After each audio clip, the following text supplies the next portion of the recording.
जय श्री राम। 10वां सर्ग। अंगदेश में ऋषिशृंग के आने तथा शांता के साथ विवाह होने के प्रसंग का कुछ विस्तार के साथ वर्णन। राजा की आज्ञा पाकर उस समय सुमंत्र ने इस प्रकार कहना आरंभ किया। राजन, रोमपाद के मंत्रियों ने ऋषिशृंग को वहां जिस प्रकार और जिस उपाय से बुलाया था वह सब मैं बता रहा हूँ। आप मंत्रियों सहित मेरी बात सुनिए। उस समय अमात्यों सहित पुरोहित ने राजा रोमपाद से कहा, महाराज, हम लोगों ने एक उपाय सोचा है जिसे काम में लीन लाने से किसी भी विघ्न बाधा के आने की संभावना नहीं है। ऋषिशृंग मुनि सदा वन में ही रहकर तपस्या और स्वाध्याय में लगे रहते हैं।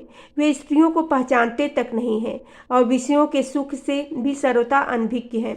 हम मनुष्यों के चित्त को मथ डालने वाले मनोवांछित विषयों का प्रलोभन देकर उन्हें अपने नगर में ले आएंगे, अतः इसके लिए शीघ्र प्रयत्न किया जाए। यदि सुंदर आभूषणों से विभूषित मनोहर रूप वाली वेश्याएं वहां जाएं, तो वे भांति भांति के उपायों से उन्हें लुभाकर इस नगर में ले आएंगी, अतः उन्हें सत्कार पूर्वक भेजना चाहिए। यह सुनकर राजा ने पुरोहित को उत्तर दिया, बहुत अच्छा, आप लोग ऐसा ही करें। आज्ञा पाकर पुरोहित और मंत्रियों ने उस समय वैसी ही व्यवस्था की। तब नगर की मुख्य मुख्य वेश्याएं राजा का आदेश सुनकर उस महान वन में गईं और मुनि के आश्रम में से थोड़ी ही दूर पर ठहरकर उनके दर्शन का उद्योग करने लगी। मुनि कुमार ऋषिशृंग बड़े ही धीर स्वभाव के थे, सदा आश्रम में ही रहा करते थे। उन्हें सर्वदा अपने पिता के साथ रहने में ही अधिक सुख मिलता था, अतः वे कभी आश्रम से बाहर नहीं निकलते थे। उन तपस्वी ऋषि कुमार ने जन्म से लेकर उस असमय तक पहले कभी न कोई स्त्री देखी थी और न पिता के सिवा दूसरे किसी पुरुष का ही दर्शन किया था। नगर या राष्ट्र के गांवों में उत्पन्न हुए दूसरे दूसरे प्राणियों को वे कभी भी नहीं देख पाए थे। तदनंतर एक दिन विभांडक कुमार ऋषिशृंग अकस्मात घूमते फिरते उस स्थान पर चले आए जहां वे वेश्याएं ठहरी हुई थीं। वहां उन्होंने उस सुंदरी वनिताओं को देखा।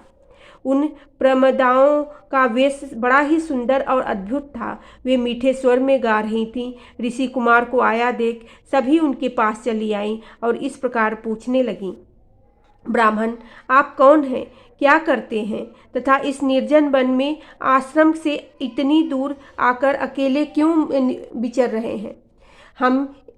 हमें बताइए, हम लोग इस बात को जानना चाहती हैं। ऋषिशृंग ने वन में कभी स्त्रियों का रूप नहीं देखा था और वे स्त्रियां तो अत्यंत कमनीय रूप से सुशोभित थी, अतः उन्हें देखकर उनके मन में स्नेह उत्पन्न हो गया। इसलिए उन्होंने उनसे अपने पिता का परिचय देने का विचार किया। वे बोले, पिता का नाम विभांडक मुनि है, मैं उनका औरस पुत्र हूँ। मेरा ऋषिशृंग नाम और तपस्या आदि कर्म इस भूमंडल में प्रसिद्ध है। यहाँ पास में ही मेरा आश्रम है। आप लोग देखने में परम सुंदर हैं। आप अब मेरे आश्रम पर चलें।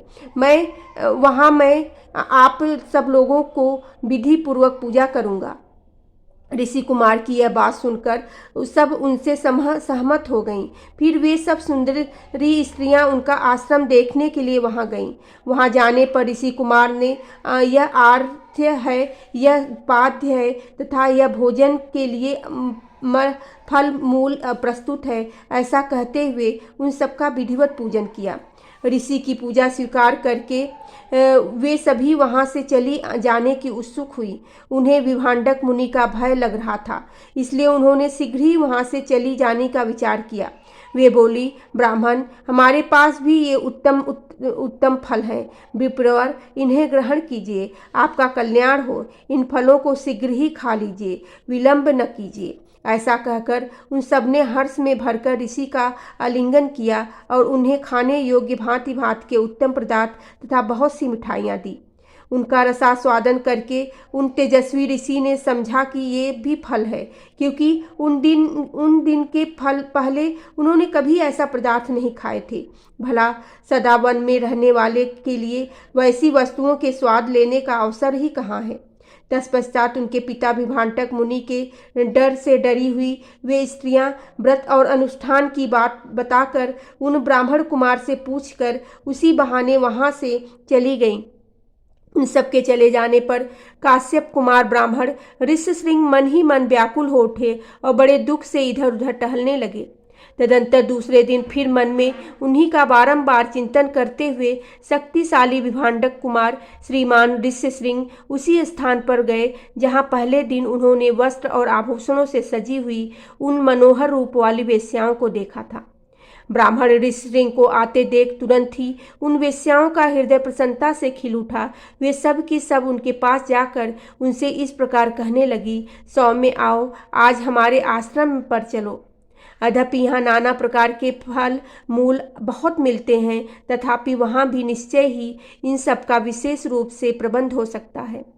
उन सबके मनोहर वचन सुनकर ऋषिशृंग उनके साथ जाने को तैयार हो गए और वे स्त्रियां उन्हें अंग देश में ले गईं।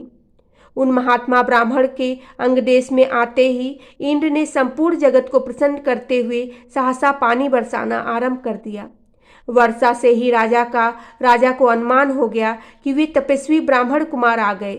फिर बड़ी विनय के साथ राजा ने उनकी आगमनी की और पृथ्वी पर मस्तक टेक कर उन्हें साष्टांग प्रणाम किया।